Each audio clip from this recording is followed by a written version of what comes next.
Sundays are fun days at Zamboni's on 7th Restaurant and Bar. They love hockey, they love St. Paul, and they love bingo. Their charitable gambling sponsors are St. Paul Capitals Youth Hockey, and they've partnered with them for Sunday bingo with great cash prizes, including a $1,000 coverall game.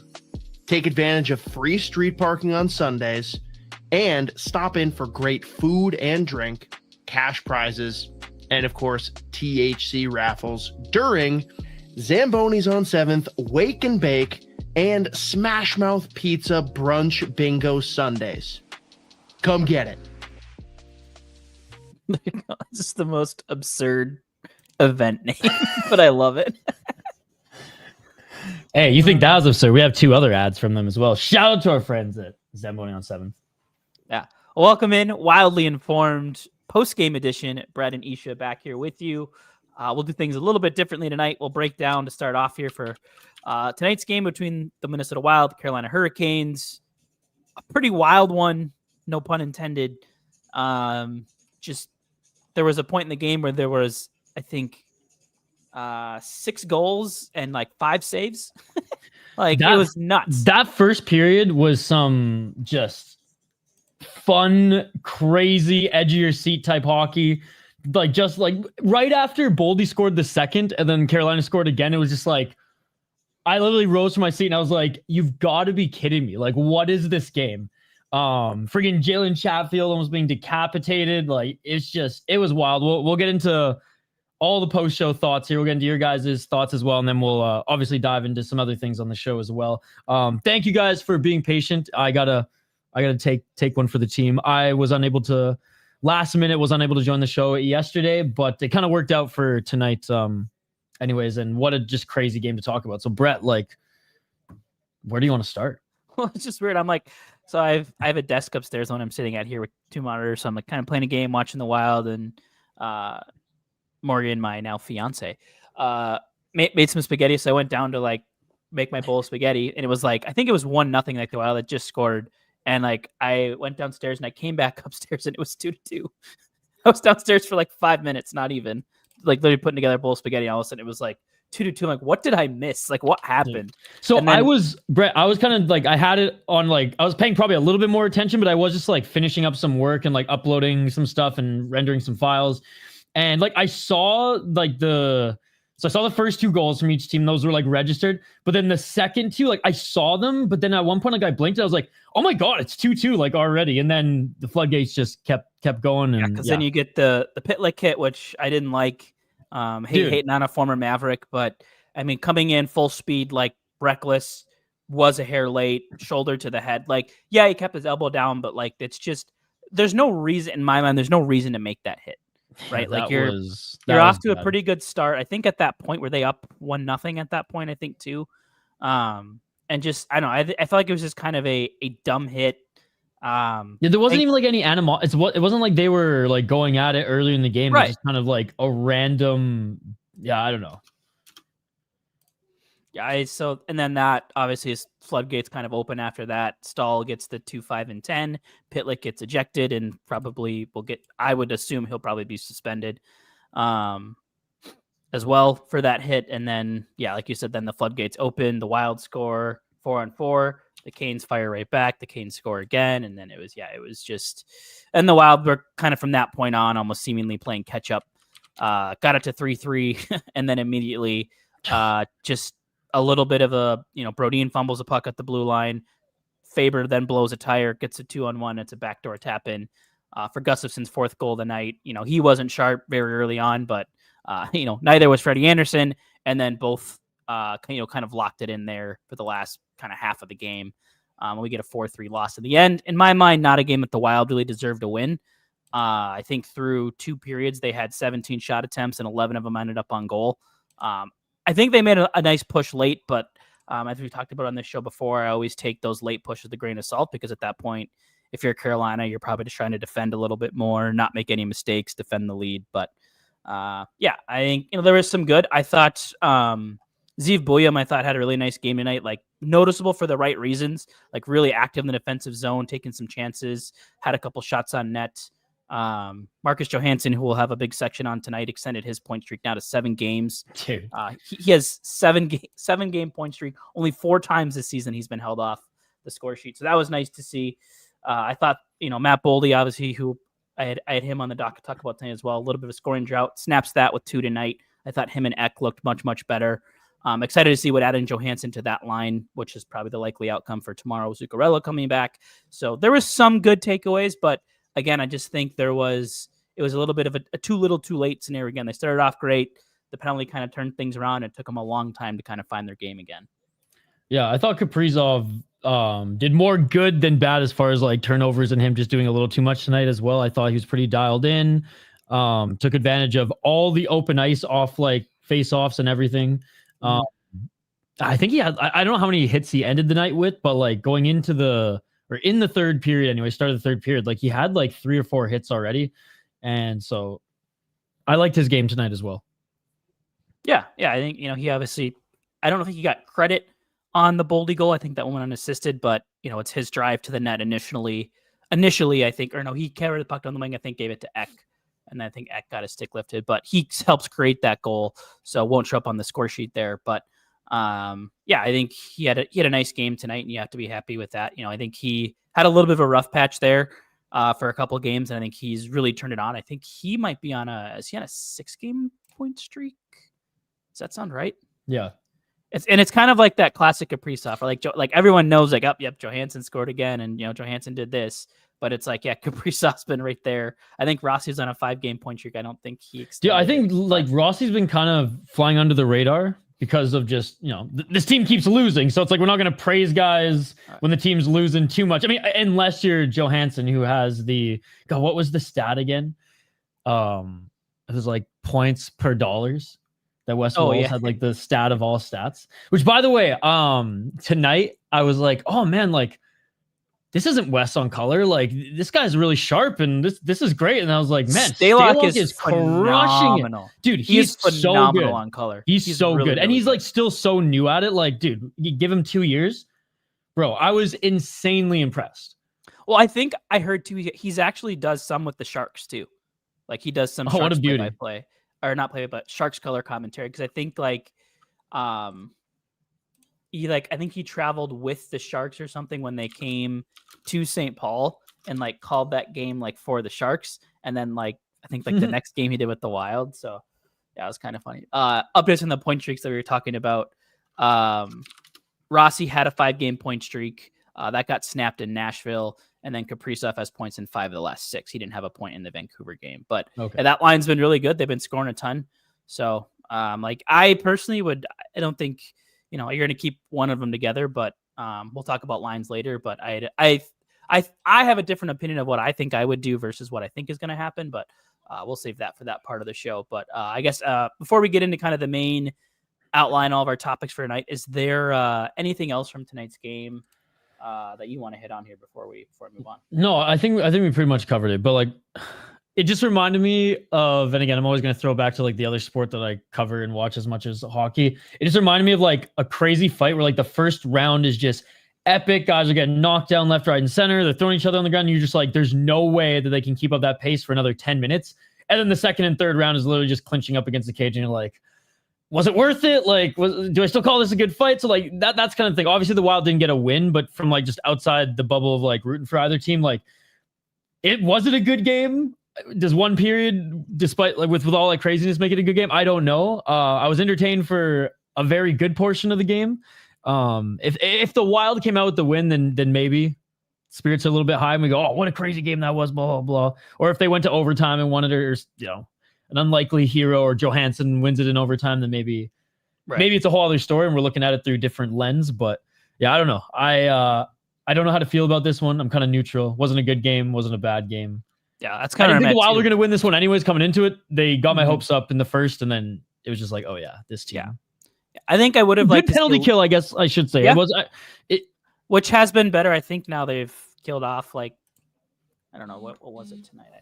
I can't even keep track with all the 4-on-4s and stuff, but the penalty kill has looked slightly better as of late. I think they had like 6 or like 4 or 5 straight kills coming into tonight, so that was better. But yeah, I think tomorrow will be interesting. You're on the second night of a back-to-back. Wallstedt will be in net, looking to bounce back after not his best effort against San Jose last time. But the Islanders, I think, has had their start to the season has been pretty similar to the Wilds. They've had kind of some high event hockey, but still some talented players in that team. Bo Horvat, Matt Barzal. We get to watch Matthew Schaefer, which I'm pretty excited to see tomorrow.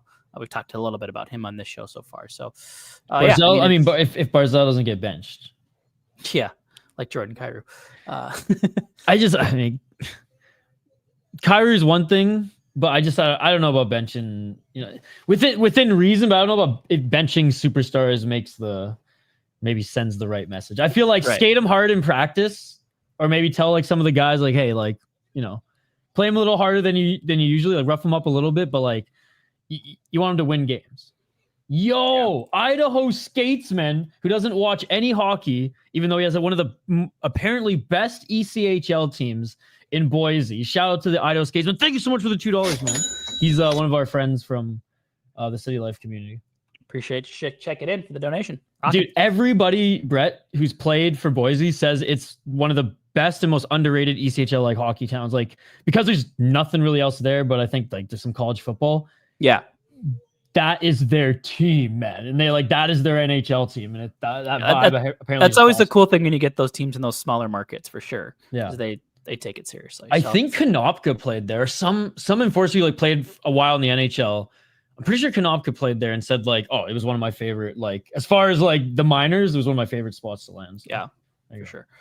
All right, well, let's get into our hockey headlines. Pretty cool one to start things off here. Your guy, Ovi, becomes the first player in NHL history to hit the 900 goal mark. Kind of a sick goal, too. It's kind of like a no-look spinning backhand past Jordan Binnington, which is always great to see that guy get scored on. And then he proceeded to try to steal the puck and then walked it back it's just a joke. And pretty much everyone is unanimously he's just Binnington is the villain in the National Hockey League right now. But he's he's like the villain, but the corny one where it's no one's scared of you. You're not intimidating anyone. You're just a dick. Well, I saw a really good comparison. People are if Marc-Andre Fleury had done that, people would have laughed along, because it's Marc-Andre Fleury, has a history of being funny and likable, but because it was Binnington, you have a history of getting angry and having stupid antics, and you're just trying to walk this back so the whole world, not that most people didn't already hate you, but now you probably have even a larger people that hate you. So yeah, and it's not like Ovi's probably drinking any more beer than he is already this season, but I love how just Carlson right away douses him in that beautiful dressing room. Ted Leonza's Ted Leonza, and again, this is from an outside point of view. He just seems like one of the cooler owners. Now, if you're winning that much and just reaping in the benefits of Ovechkin for this many years, of course you're gonna have a smile on your face and you're always making the right decisions. But he just seems I don't know, he just dapped him up so hard there and was just chilling with the boys. And we didn't even really have a speech. He was let's go. Okay, let's keep going. I scored goals. Yeah, next milestone's 1,000. But yeah, so pretty cool, to witness in our lifetime the best goal scorer that will probably ever exist in the NHL. Pretty I don't know who's putting up 900. Seriously, is Matthews doing it? I don't. Is he going to play that long? That's the thing. Right. That's the and at that high of a level, I think that's always the hard part. Being able to stay healthy and even still maintain an elite level. I haven't seen the update on it. I could probably go look it up, but there was Jay Fresh Hockey, who does really good analytics stuff on Twitter, had pointed out, I think this was at some point last week, that Ovechkin still had not taken a face off in the defensive zone through 9 games. That's that is absolutely legendary. They're defensive zone face off. Ovi, you're fine. You can just stay here. We'll get you. It's funny because there was some and again, Facebook is Facebook, but I'd see every now and then, because I must be in a couple Capitals groups from a while ago, but there was one. There's a few conversations do we cut Ovi's minutes or take him off the first line or whatever? He's not really helping the team, blah, blah, blah. And then this happens. Everyone's oh no, fucking we love Ovi.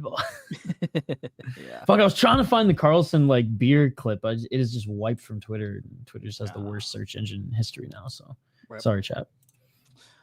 Let's see. Other news. The here. Wild lost, Sully, 4-3. I did. Vitaly Kravtsov, who was the 9th overall pick in 2018, has had stints in the NHL. Was put on unconditional waivers by the Canucks, and is headed back to the KHL. I think he had like 4 points in 10 games with Abbotsford in the AHL. But yeah, Rick Dollywall of Donnie and Dolly. Shout out to the Czech News. That was the show I listened to all the time when I was back home. He tweeted out just simply like wasn't getting NHL, like didn't make the NHL team and missed home. So like he was willing to play North America to try to get another chance in the NHL. He was like, I don't want to play in Abbotsford. Abbotsford's nice, don't get me wrong, but it ain't Vancouver. It's like 40 minutes farmland north. So yeah, it's like Brainerd. Having driven through it and visited, yeah. Like oh yeah, you've been to Abbotsford, yeah. I have. Like I've Brainerd. been to Abbotsford. Yep. It's like kind of close to some cool shit, but not quite. Yeah, I would say it's a pretty fair comparison. But yeah, just like one of those guys that like was a pretty highly touted prospect for like a long time. First rounder. Never quite figured it out, but like he was really good in the KHL. I think he plays for Tractor. I think he was like a point per game in the KHL with them last year. So like, yeah, like you said, missing home. So I wish him the best, but a little bit notable there. Let's see, injuries. We'll get to those. We can do those next. Pierre-Luc Dubois for the Washington Capitals out indefinitely with a lower body injury. Surprise. Like what obviously not a bust, but like far from what he was projected. And I think like where his ceiling could have been. Yeah, for sure. And just like the ups and downs of the career, like kind of was rejuvenated. It seemed like last year, but yeah, we'll see. He's had those throughout his career already. Like he's had some rejuvenations, and then it's just like, I don't know. There comes a point where it's like, is it the way he plays that makes him injury prone now because he doesn't play his game that got him here because can't or is hard to play within certain coaches' systems? I don't know.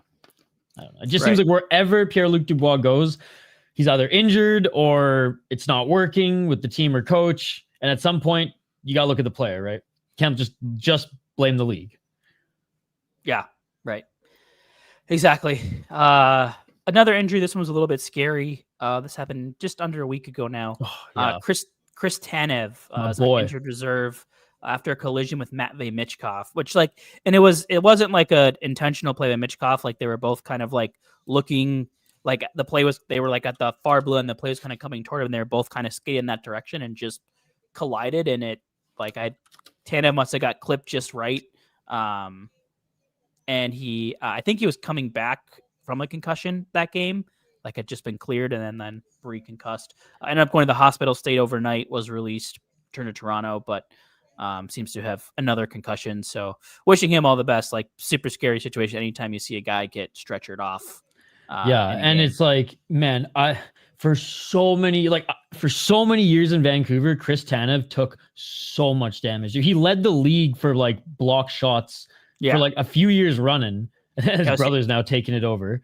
Dude, he would block so many shots that he actually it's a little sidetrack, but kind of relevant in that there was it was almost like a synthetic tape guard for skates that the NHL approved, like shot blockers or anybody to put on like their elbow pads and whatever. I remember those. Yeah. They absorbed like 80% of like the impact, and like the Tanevs were the test dummies for it because they're like it was a Winnipeg company, and like it actually helped like improved him because he's like broke his ankle like a few times, and like anyways, he just took so much damage in Vancouver, played such a hard game that I honestly thought like when he like went to Calgary that like he wasn't gonna be able to continue to play. And luckily he was still able to play like a few more years and like is still, I mean, last year had a really good season as well, but like, man, now his body's just deteriorating and like seeing an injury this bad, it's like the recovery is going to be twice as hard for this guy, given like how much damage he's taken throughout his career. I loved Chris Tanev, and I still do. I think he's like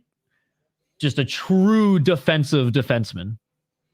Yeah, no, definitely. Like, I was going to kind of give him the Jonas Brodin comp for the teams he's played for. Like, never going to be the guy that flashes a ton on the score sheet, but just constantly in the right places at the right time, like can support offensive partners. So yeah, but bummed to see him out, wishing him all the best. And, you know, concussions always scary in any and every sport. So hopefully something he can rest up from and get back to playing here soon. Couple extensions. The first, Jacob Markstrom extends in New Jersey, 2 by $6 million. Not a bad extension at all there. Like that we've talked with the Gustafson extension, just like the going price of goaltenders to get him locked in at that number. Nice work there for the Devils. I think they have Jake Allen locked in for a couple years too. So it's a good tandem. Like he's going to be good for a few more years. Like, when the Wild got beat by their third string, and I thought he looked pretty good in that game too. His name Markstrom is injury prone. I mean, I feel like every tall goalie, which is every goalie these days, is. But like, when he's on, he's fucking on. Yeah, no kidding. The big extension, I don't think we talked about this one last week because I think it happened the day after we recorded. Martin Necas in Colorado, 8 years, $11.5 million. Like, which when you look at it is pretty funny because at that point they could have probably just signed Ranson in, but the cap thing and everything and not paying him more than McKinnon apparently was an issue. And yeah, I mean, eventually they got a good player that fit the system, and like I would love to have Martin Necas on my team, but the whole saga, like that being what it comes down to in the end, I just think was a little funny given that the whole reason they traded Ranson in the first place is because they didn't want to pay him pretty much that exact contract. Yeah, well, and Naked, like he might still be better than he's 26, so like he's still like he could pop in the next year or two and have like, because he's put up like 70. I don't think he's hit 80 points yet, but I think he's hit like 70. I know he's kind of like in the 50 to 70 range usually. Watch him hit like 80 for a couple seasons, or if his floor is a 50-point season, dude, then in this day playing with McKinnon, you're gonna put up points too. So yeah. But I mean, even in Carolina, he let me look it up here. Yeah, 71 in Carolina in 2023. So yep. I loved watching him, especially in junior. When he'd play like international. I think he was on that Czech team, and I went to World Juniors. I think it was 2017-18 when they were in Vancouver. And Canada absolutely whooped the Czechs because in the second period, they all took just insane penalties. So like Nikach was like all the good guys eventually were gone. But like the first period was a lot of fun and he was just dangling out there. Yeah. 83 points in 79 games last year split between Carolina, there you go. Colorado. So yeah, good signing for them. Sucks that the Wild have to go up against that for the foreseeable future, but is what it is. And then the last little tidbit here of the hockey headlines, Team USA, the women's national team, played Team Canada in game 1 of the rivalry series over in Cleveland, and the U.S. took it to them, I believe, a 4-1 victory. Minnesota's own and the Minnesota Frost's own Taylor Heisey, 4 points in that game, a goal and 3 assists, and then also the pride of the University of Minnesota, Abby Murphy, who's going to be an absolute stud, had a hat trick in that game as well. So pretty dominant performance by the U.S. in the rivalry series, which bodes well for Team USA heading into the Olympics because it's pretty much just USA and Canada for the women's most years. So yeah, I mean, don't ever count the Finns. Someone can always sneak in. Yep. I mean, God, I talked about this before. One of the biggest friggin' robberies I've ever seen in IHF history was when the Finns beat the Americans in the women's in overtime. And I was doing radio at the time, so we were watching it live. The Finns beat the Americans in overtime, and like good goal. Like it was close, but the refs quickly like reviewed it, and it was good goal. And like all the gear comes off, the confetti comes down. Dude, 15 minutes later, the IHF actually wasn't a goal. So they put on all the gear, clean the ice. It's like almost an hour. And then like the States score within like, I think it was like five minutes. And it was just like, man, that was probably the most defeating thing ever. Reminds me a little bit of the CCHA championship, Mankato. I think this was in like 2022, maybe. I think it was the first year after COVID. And they were playing, I think it was against, was it Michigan Tech or somebody? I don't remember who they were playing. No, Bemidji State. And like the Mavericks won the game in overtime. Same thing, like celebrated. They awarded the McNaughton Cup. Like players were in like the locker room, like getting undressed, doing interviews, and like Don Lucia and like the CCHA office are like, that puck did not go in legally. Like the net got like lifted up and then it went like underneath the net, and then the net like Johansson's goal. No, it didn't get knocked off. It just got pushed up, like from the back. So the puck just like slid under the net, and then the net came right back down. But it happened so quick. So I think the goalie's pad like hit the post and just popped it up for like half a second. And yeah, so they like had to call everybody back. Like this is like I think an hour and a half later. And, like my dad texted me like right away, like that puck did not go in. And then so they call the players back, replay it, and then thankfully for the Mavericks, like I think 5 minutes in, they scored again to like seal it anyway. But yeah, there was a really good article that I cannot remember who wrote it. If you scroll far enough back in my timeline, you might be able to find it. But just like recapping that game, and it was really interesting. Yeah. Quickly on the PWHL, did you see that Vancouver's team is licensed to kill? Yeah, the Golden Eyes. The Golden Eyes. Yeah, I thought pretty. I think it's good. It's something different. Yeah. I cool thought logo. Like, cool logo. Love the colors. I'm glad that they didn't lean too hard into like West Coast, like I don't know, like the starfish or something. Like I'm glad that it wasn't too like corny. And yeah, GoldenEye is pretty badass. And like there's so many freaking 007 like memes coming out. So as early. And then the Seattle team, the Torrent. With one of the worst professional sports logos I think. Oh, dude, yeah, what a miss. So already Vancouver up on the Seattle team, which are now my arch enemies. I think it was Sean Gentile of The Athletic. I just saw a blurb. I didn't read the article, but they just had like a reaction article to it. I think he described it looked like a logo you'd see in a pack of gum, and I was like, that's very accurate. Yeah. So, all right, what else we got? All right, let's move into the analytics agenda. Next here. The first thing that I wanted to get to before we get to Johansson there. Last week we talked about Jared Spurgeon and just that he'd had a little bit of a rough start. I had said there was some like really unsustainable numbers in terms of his goals against based on what the on ice numbers were. And this was prior to tonight, so I don't know how these numbers probably look slightly different now. But there was 3 games between when I sent out that tweet and talked about this last week. Where Spurgeon was just getting scored on a ton, wasn't scoring a lot. That like completely flipped on its head. He went from a 2.77 expected goals for per 60 on ice to 3.62. The expected goals against 2.9, which was like really uncharacteristic for him. Dropped back down to 1.84, which is much more in line with kind of that elite shutdown ability that we've seen. The expected goal share jumped from 48.8 to 66.4%. So huge jump there. Where I said the regression would come would be the on-ice goals for. That was at 0.64 per 60 over the last 3 games, not including tonight. That jumped all the way up to 2.81, finding a lot more luck there. And then same thing with the goals against. He was 4.15 against per 60, which would be like an all-time high rate in NHL history, or at least in the last couple of years. Had not, prior to tonight, given up a single goal at 5-on-5 in the last 3 games. Corsi's share jumps up as well from 48 to 55. So those numbers in the same way that the other ones weren't sustainable, these probably aren't as sustainable either. But I think we'll start to see these kind of like level out into the middle. And, I'm a little bit less worried on Spurgeon now than I was. And I think a little bit of a hiccup tonight, but I think him and Middleton being back together seem to add some stability back into that pair. So I wanted to follow up on that because it was a little bit of a negative talking point last week. But nice to see him kind of bounce back in a good way. Yeah, Mike mentioned that earlier as well. He's like, Spurgeon looked like Spurgeon at points tonight. So for sure.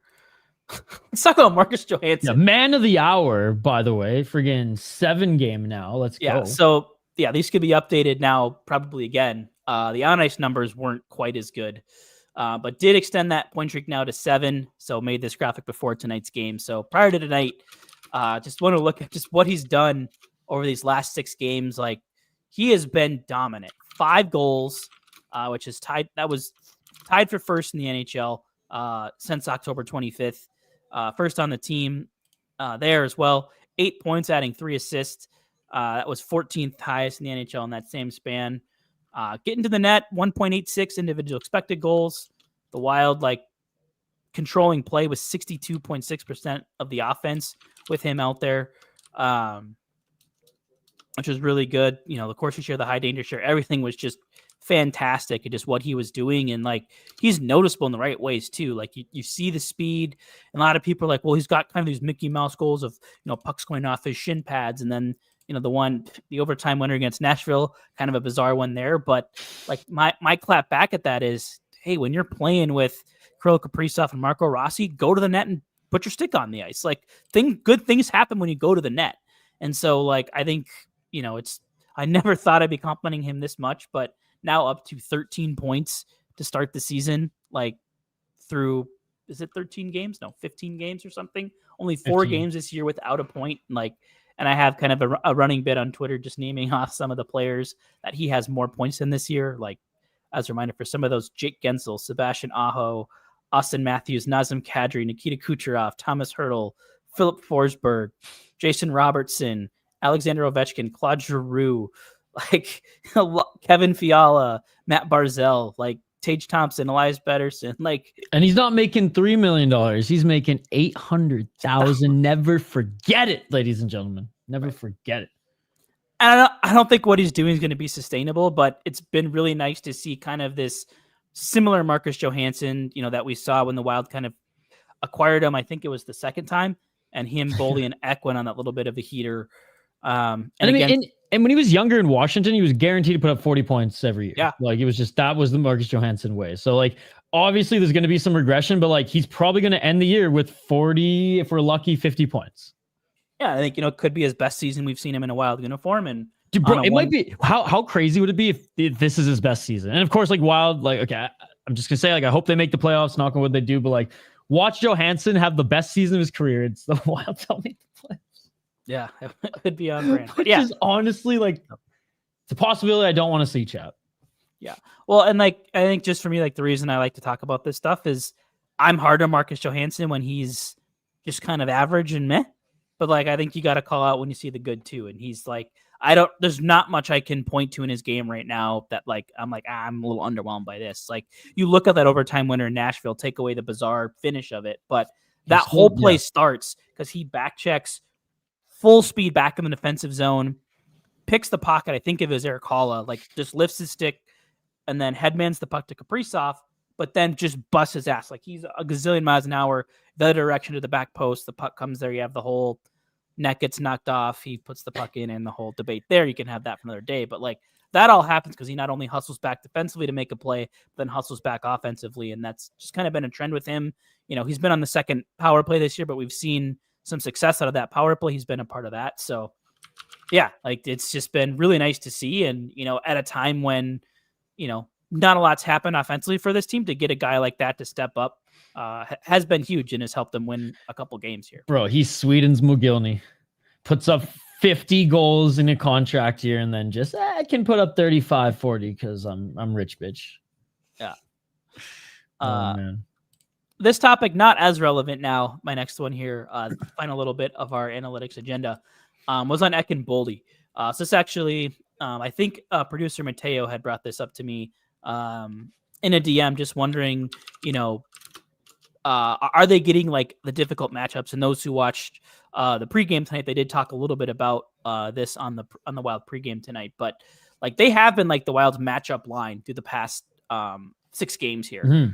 Sticking with that Johansson sample, like you look at just their ice time and who the top players they've been out against each night. So these are rough estimates based on kind of the data that I could have access to, but they played about 60% of the game against Nashville, against Forsberg, O'Reilly, and Evangelista. Against Vancouver, 35 to 40% of their 5-on-5 ice time was against Besser, Evander Kane, and Elias Pettersson. Against Pittsburgh, 62% against Crosby, Rust, and Hollander. In Winnipeg, it was the Connor Scheifele-Velarde line. And for about 60% of the game, about half the game against San Jose, against Celebrini, Smith, and Toffoli. And then in Utah, about 46% against Nate Schmidt, Clayton Keller, and Nick Schmaltz. So like a lot of really high-end players that they've played roughly 60% of their 5 minutes across the last 6 games have only allowed 2 goals against in that span.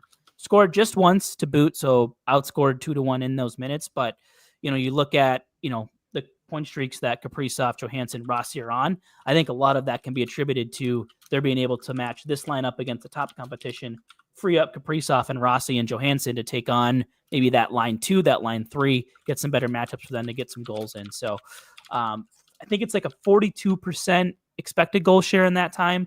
So, not fully sustainable maybe, but I think we talked right at the start of the show. We thought that line looked better tonight.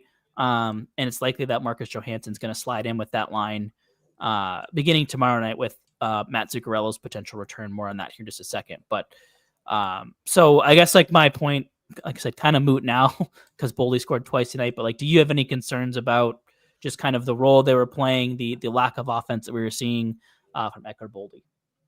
Eck more than Boldy.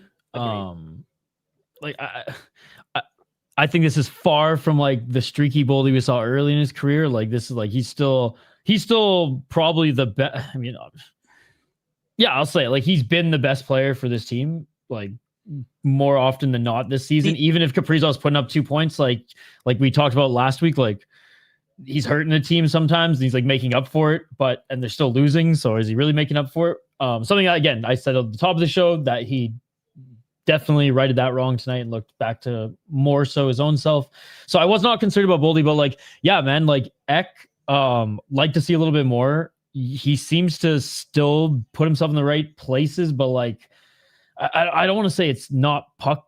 I don't want to say it's blaming on like there's no puck luck there because I don't know. Does it seem like he's just not as aggressive when he like parks himself in front of the net and there's just no opportunities when he is there? And then when he has to be like forced to battle in the corner, you know, there's no one to kind of take that center slot or take that spot. It just, I don't know, like some of it, I feel like it's just because like the Wild are playing bad and maybe he's doing a little bit too much too. But then part of it's just like, okay, well, like it has to right itself eventually, no? Or is it a concern on the player? Yeah, and I think like a lot of it for me has been Eck specifically at 5-on-5. I think to all your points, like usually you see him like rebound sentry or tip sentry in front of the net, or like, you know, getting punched in the face or like starting scrums and like or just battling. Like, and it just seems like there's a couple, of course, because like it's a hockey game, it's a long game. There's going to be moments there, but like I don't know. It just seems like he's more forced to be battling on the boards, and again, it could be attributed to just like Wild aren't getting that many shots or good opportunities. So like that's why we're just not seeing him in that position. But at the same time, he's not. I guess what I'm getting at is he's not doing anything else to. Okay, I can't do that right now because we're not having success. Mm-hmm. Whereas like Boldy finds other ways to be productive in games. Whereas like I'm not seeing it as much from Eck. I will say where he's been great has been net front, specifically on the power play.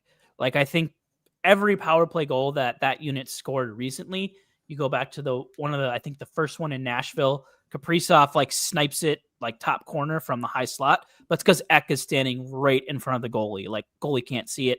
The one Boldy scored tonight, like first off, incredible pass from Tarasenko. I thought for sure he was going to shoot that thing, and then I was like, oh my god, he did like a little like. Because he was looking right at the net and kind of this no-look pass to Boldy. And same thing, Eriksson Ek was parked right in front of Freddie Anderson, so he couldn't really see that pass come through, and Boldy has basically a free tap-in. So, like, I think he's been great in that spot, but, like, to your point, I think we're missing seeing some of that same stuff at 5-on-5, and it could be largely in part to these guys being in a shutdown role, having to spend more of their time in the defensive zone, where obviously we talked about only 2 goals against, so maybe just some of those smaller things, which is just not as noticeable on the other side of the puck. But again, they looked better tonight. They had some more of those chances. So hoping that this is kind of the start of that line, maybe finding that offense a little bit once again. Yeah. Hey, always love to see Dallas not doing well. Yeah, the Ducks are off to, I think, a pretty crazy start, aren't they? Aren't they leading the Pacific? Yeah, dude, they're playing well. Yeah, they're 9-3-1. Yeah. Hey, I mean, it's about freaking time that rebuild is showing some, you know. I was still living in Canada when we were like, all right, any year now. Yeah, Leo Carlson, I think, has been phenomenal for them. McTavish, Jackson Lacombe, former Gopher, leading the way on that blue line as well. I think Lucas Dostal is at their goalie. I think he's having a really good start as well. So, yeah, like the inner Wild fan in me still holds a little bit of resentment toward Anaheim, but it's mostly just against John Sebastian Jaguar for his large illegal pads, ending the Wild's one chance at a cup run. But other than that, like you always like when those teams that are bad for a while, when you start to kind of see them come back. You know, I think you're seeing that with San Jose soon. Montreal, dude, Montreal, Utah, Arizona, like. I feel it just sucks for the Arizona fan base. Someone just like drafted all these guys, and now we don't. Yeah, and still more coming too. So they're going to be a threat. But Yeah, so I think, analytics segment, a little bit more positive today, talking about Johansson's improvements, Spurgeon bouncing back, Ekeboli kind of playing a shutdown role, kind of weird out of your second line. But, I But think the team still lost, and Hines' seat is still hot. Yeah, for sure. All right, last segment here. Let's get it. I just want to say, Puck, your opinion. So alluded to this a couple times tonight. My first one, not so much like an opinion, but just more like curiosity driven. So rumors that Matt Zuccarello will return to the lineup tomorrow night against the Islanders, which great to have him back, that veteran presence, that voice in the locker room. The yin to Kirill Kaprizov's yang, being back in the lineup as well. So I think it goes without Uncle Zuccarello. Yeah. I think it goes without saying that those two will be reunited, but I think where it gets interesting is how do you kind of, divide out the rest of these lines? Because I think coming into the year, it was probably like, yep, it'll be Tarasenko as kind of that, that fourth winger up there with Kaprizov, Boldy, and Zuccarello. But, I think Marcus Johansson has absolutely deserved to stay in that spot. I don't know how you could bump him down to the third line when he's on a 7-game point streak. Like, I don't think you can, but like to me, and I alluded to this earlier, I think what I would do, I'll give my thoughts and you can say if you do anything differently. I think I would actually slide Ek up to be with Kaprizov and Zuccarello, like give them a little bit more defensive responsibility, get a player that can help on the forecheck, free up some pucks. And then on the second line, that's where you have Johansson and Rossi, who I think have had just some notable chemistry. Yeah. Then adding Boldy there to get, to get him going. And then I feel like now you have more of two scoring lines where I think, just moving Johansson to that, Ek and Boldy line is that still going to be, are they going to lean on that line as a, as a shutdown line at that point? Like, do you get some more offense out of them? So I would put it up that way. Third line, like this is where I think I really deviate from what the Wild end up doing. I would do Tarasenko, Hartman, and actually I think I'd keep Hinostroza in that spot, like give you a little more of like that tertiary scoring line. I think it'll probably end up being Foligno staying there. And then, in my world, that would make Trenyan and Foligno your fourth liners. And then your choice of Urov and Ben Jones as that center, probably Jones, but likely Foligno and Hinostroza swap there. But I'm with you 100%. I've been saying that, like, and I know the points aren't a reflection of it, but like, I think Hinostroza has been, it's hard to say one of their best players, but I feel like he hasn't been making mistakes and he's earned a shot with a line that he can actually contribute on, because like, yeah, he can play shutdown because he can bring the puck into the offensive zone like friggin' Speed Racer. He's so fast, man. It's insane. And it's like, yeah, doesn't really do much when he's in the other zone or when he's in the opponent's zone, but like he can shoot and he can get involved in plays. And like, he's not a bad player. I don't mind him on the third line at all, especially because like he's doing more offensively than Foligno right now. Like, and Foligno, like I don't know if he's hurt. Yep. I don't know what's going on. He's playing okay defensively, but like there's nothing. Like you tell me, like is Foligno even like he's not even shooting? Like there's nothing. Whereas Hinostroza is at least bringing the puck to the net, or at least bringing the puck, dumping it in, and even like fighting for it in the corner, setting up an opportunity. Whereas like Foligno's just like he's playing some effective defense, but I think he's hurt, man. That or this is just a bad start to like the decline that we see these type of players. Yeah, and I think we're 14 games in now, and I still don't think he has a point on the season. And like honestly, I'm sorry, like at this point in his career, that's pretty inexcusable. Yeah, but like I think I said this to you. Maybe I don't remember if it was on here, or if I was just in our DMs, but like there was a time. I think he's been more noticeable for that physical play the last couple games, but there was a time where like I'm trying to think of like that big crushing Foligno hit. And the only one I could think of was when he got laid out by, I think it was Braden Schneider when they played the Rangers. Like that was the only time I could remember like a big physical play from Foligno, and he was on the receiving end of it.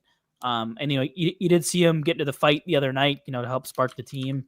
I thought he had a nice, some physical plays tonight and has been a little bit better the last couple. I think he actually had a pretty good game against Nashville, but yeah, I think to your point, like, I think you put him in Trenyan, and then, when Nico Sturm is healthy, if you get, there's your new shutdown line, right? Like, oh, yeah. Like, hey, Marcus, like, you haven't scored. Don't worry about it. Like, just go play defense. You Sturm and and Trenyan, just go hit people. Like just a minute and 30 seconds, just go hit people.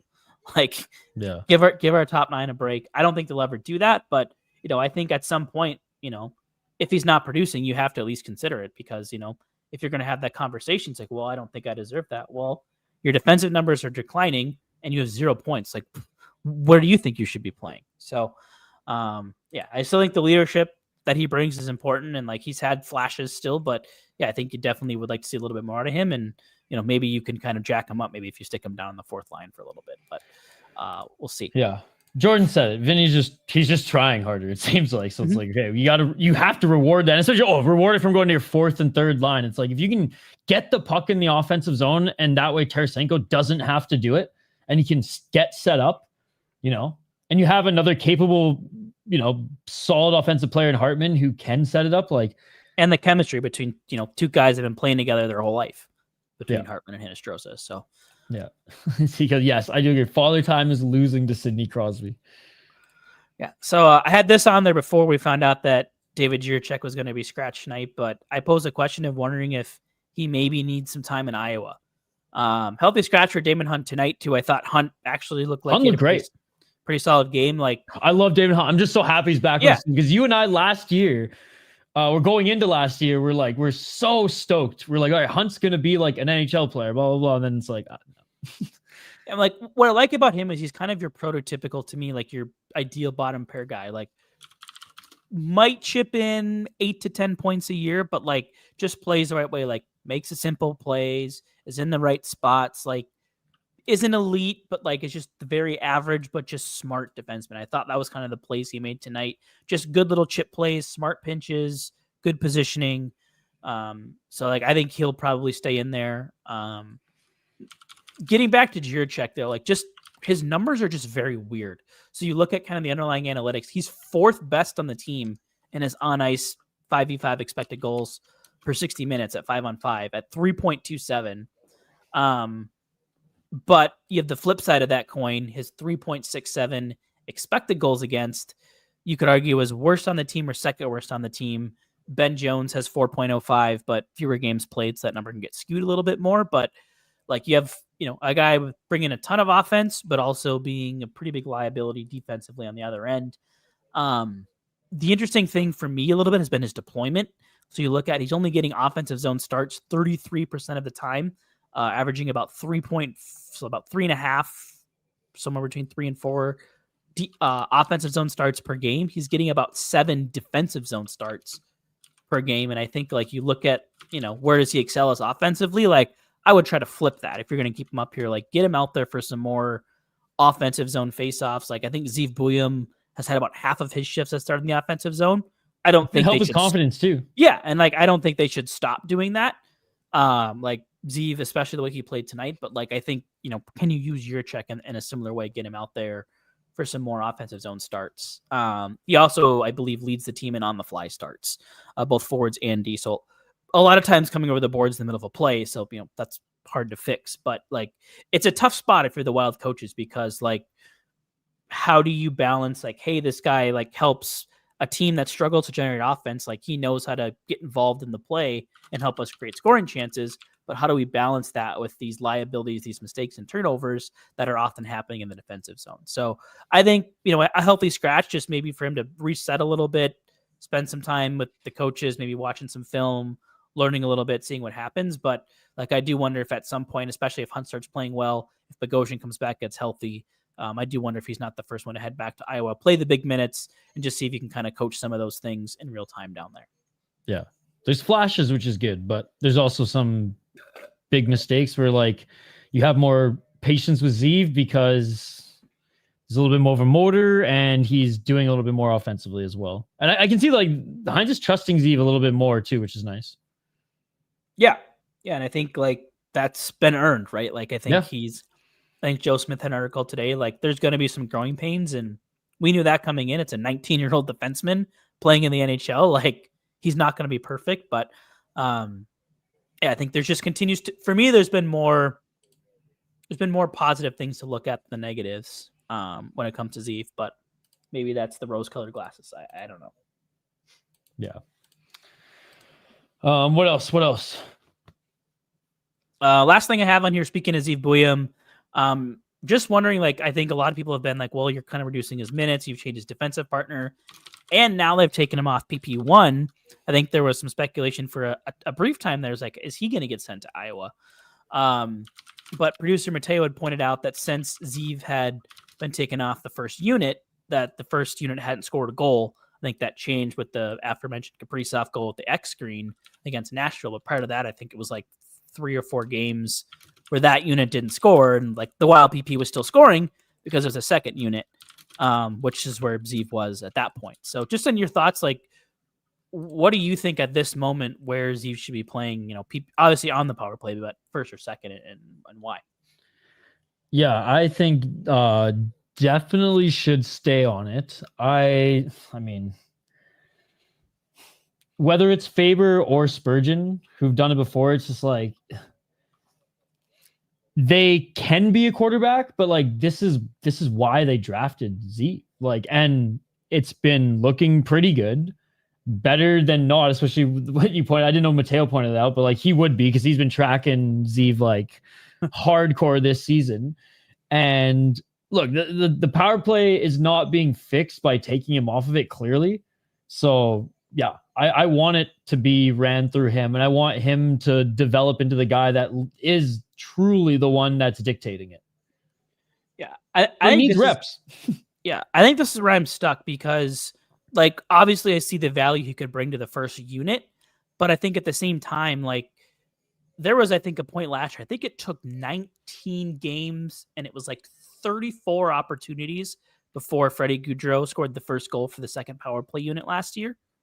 Like, he's bringing a dynamic where now the Wild have 2 units. Yeah. Like, I think you look at the elevated play of Johansson, like having Rossi and Buium, and then Faber, who, like, don't look now, but has piled up, I think it is now 8 points in his last 6 games.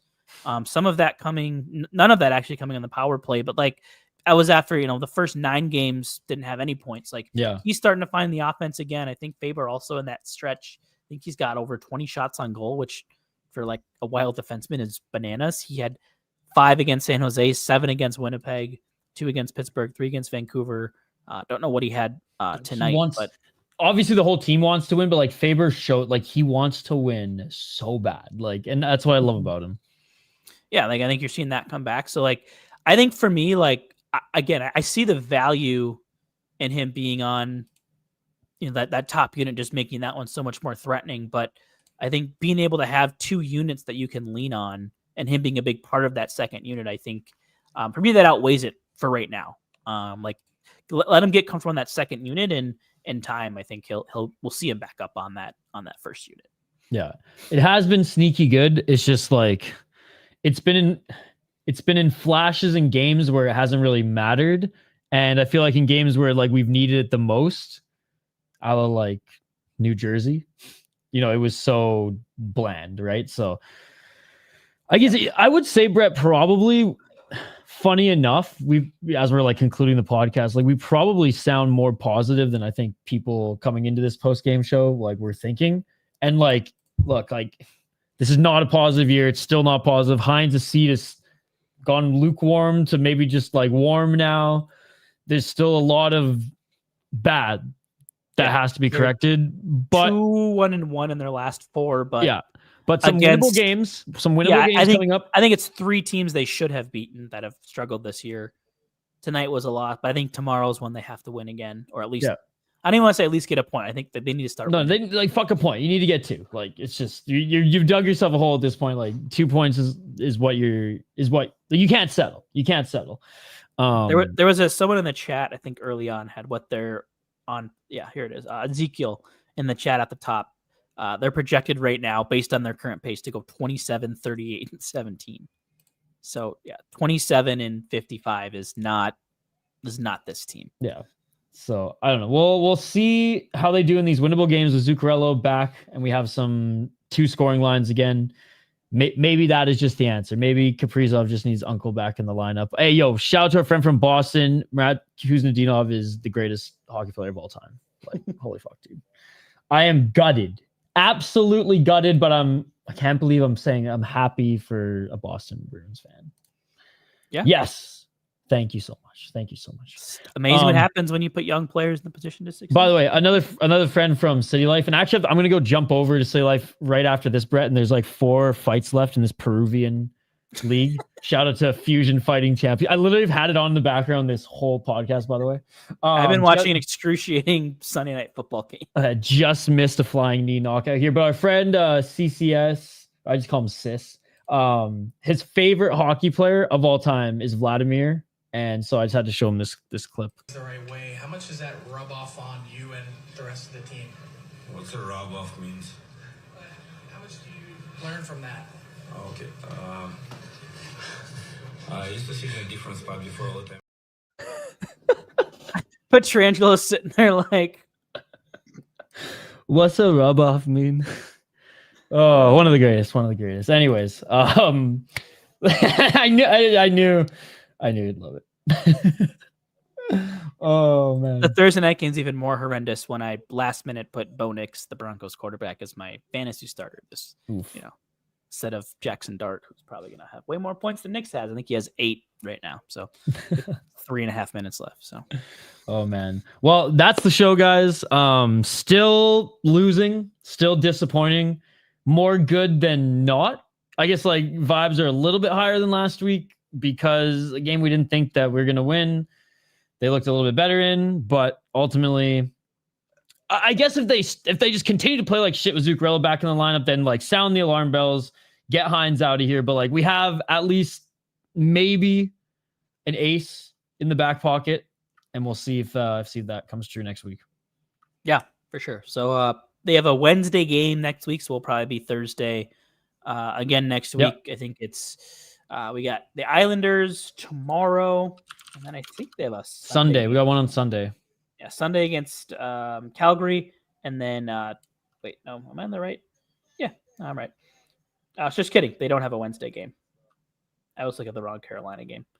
Yeah, so we'll be back Wednesday. We'll be back. Islanders, Calgary, and then the Sharks. So, like, to me, that's 3 games you need to win. Islanders, they've been a pretty high event team, and then I think Colorado and San Jose are like 2 of the 3 teams below the Wild in the standings right now. So yeah, and like you lost to San Jose once. Like that's your mulligan. Like you cannot lose to them again. Yeah, absolutely. Man. Well, yeah, thanks everybody for watching. Like Brett said, we'll be back next Wednesday for the regular show, and then Monday, Judd's Buds will be live. I'll be live with Z on Monday, 8:30 Central, and then every Wednesday morning we drop Fellowship of the Rink. We've banked some really awesome interviews coming out with you guys. I'll give a tease, and I'll probably drop this for members. Shout out to MN Simon. We had Freddie Goudreau. We got that lined up, and we're gonna drop that right before the Seattle game. But dude, what an awesome fucking human! And yeah, I was lucky that I got to tag in for that one. So we'll drop that for members probably tomorrow, and then the rest of you guys just gotta wait a few more weeks. But stay tuned for more Fellowship of the Rink. Like I said, guys, I gotta run because I gotta cover some Peruvian MMA. There's my channel, my second channel, the City Life Project. Come hang out if you want to watch these freaking Peruvian and Argentinian fighters beat the shit out of each other before midnight here. And Brett, last word goes to you. Yeah, like I said, I think 3 winnable games these next 3, and I think they got to win 2 out of 3 of those. And if they don't, we're gonna have a very somber podcast, I think, next week. So there you go. Actually, one last question for you. What is your favorite Pokemon game, Brett? Ooh, I think it's got to be Legends Arceus. Not the new one that just came out's okay, not my favorite, but Legends Arceus, and then I really did like Omega Ruby and Alpha Sapphire as well, and I had a lot of fun with Scarlet and Violet. But yeah. Pokemon Blue till I die. Let's go. See you guys next week.